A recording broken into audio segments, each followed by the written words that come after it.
Hi guys, welcome to my YouTube channel. This is gonna be the first official YouTube video, so super stoked to get this going.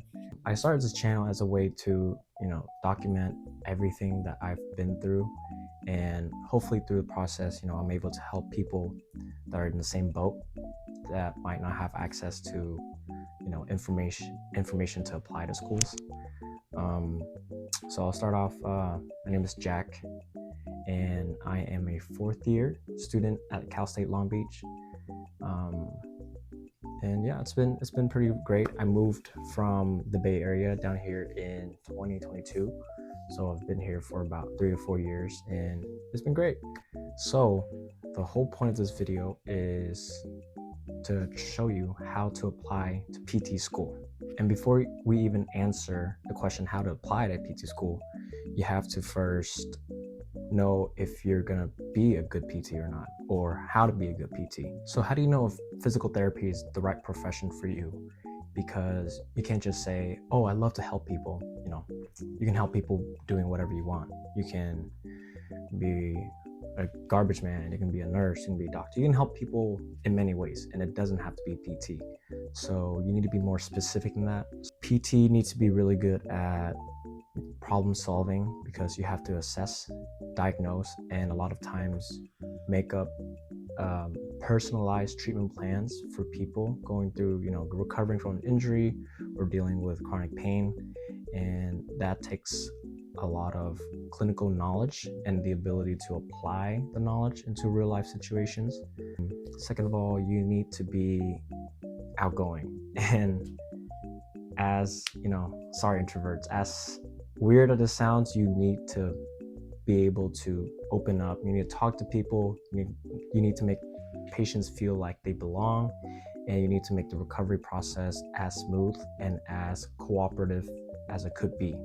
Through my experiences in volunteering, I realized that physical therapy, at least in an outpatient clinic, is a lot of one-on-one interaction. It's a lot of small talk. It's a lot of, how's your day going? It's definitely eye-opening, because through working in a clinic or volunteering, you're able to see how the interaction works firsthand. So, you don't have to be an extrovert, but you need to develop some type of connection with the patients, because more often time than not, you're going to be spending about 6 weeks or maybe even 8 or 12 with your patients, and it's helpful to get to know each other so that you can make the process less awkward. Another thing that I noticed while volunteering is that physical therapists are not only therapists for the body, but they're also there for the mind, for the mental side, because a lot of the time dealing with an injury is not easy. Say you're an athlete in your senior year of high school, and your team makes it really far into the playoff, and then you tear your ACL and your season's over. It can be very devastating. Physical therapists are there to help you get through your injury on the physical side, but they have to also be there to motivate you, make sure you have a good outlook on your injury.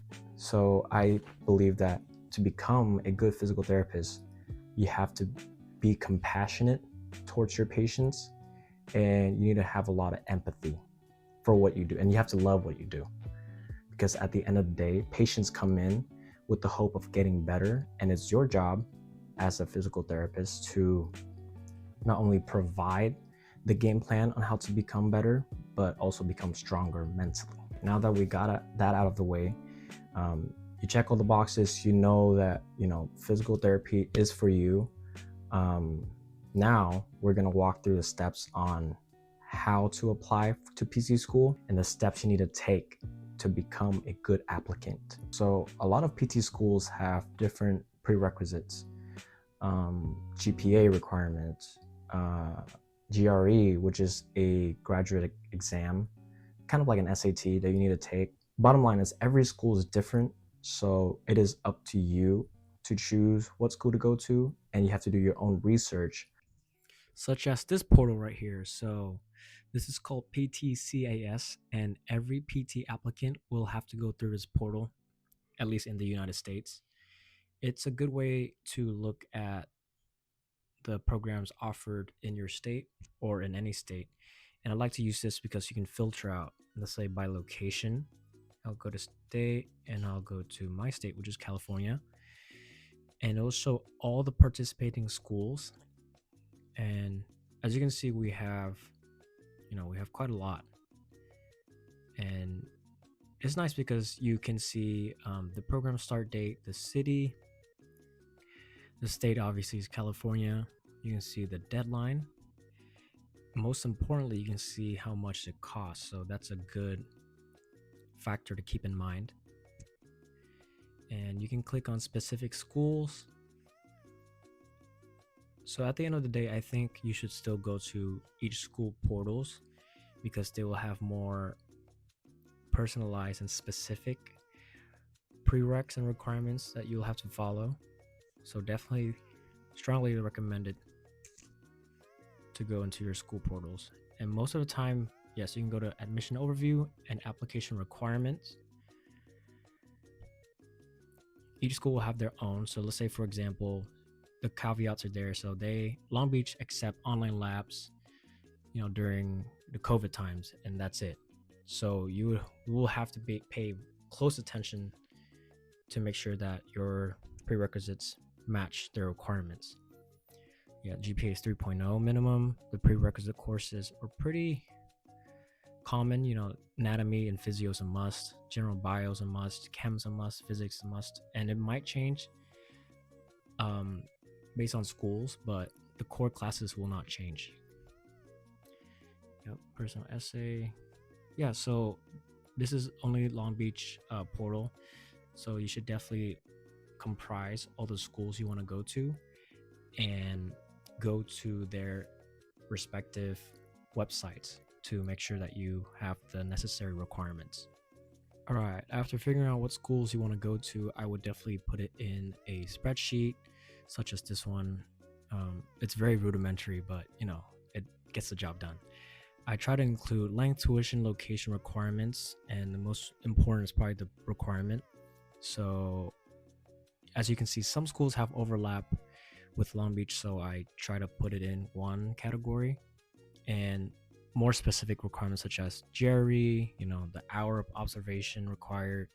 So yeah, definitely try to keep everything as neat and as organized as possible so you don't miss anything.